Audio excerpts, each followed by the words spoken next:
خطاب کے ذکر فرمائے ہیں۔ میرے محترم بھائیوں، اللہ تعالیٰ نے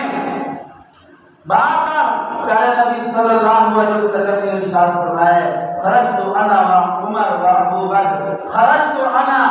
و ابو بکر و عمر، دخلت انا و ابو بکر و عمر۔ فرمایا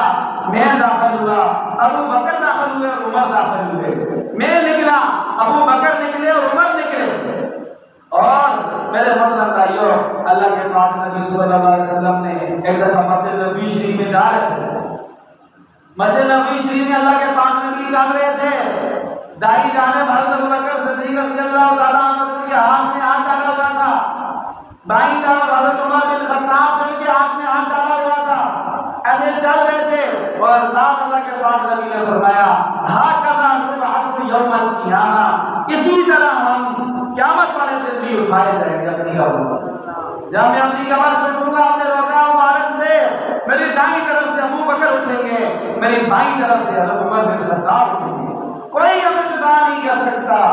نہ ابو بکر کو مجھ سے جدا کر سکتا ہے، نہ عمر کو مجھ سے جدا کر سکتا ہے۔ ہم جس طرح دنیا میں اکٹھے جاتے تھے، ہم دفن بھی اکٹھے ہوئے ہیں، قیامت والے دن اپنی قبروں سے اٹھیں گے پھر بھی اکٹھے ہوں گے اور جنت میں بھی ایسے اکٹھے جائیں گے۔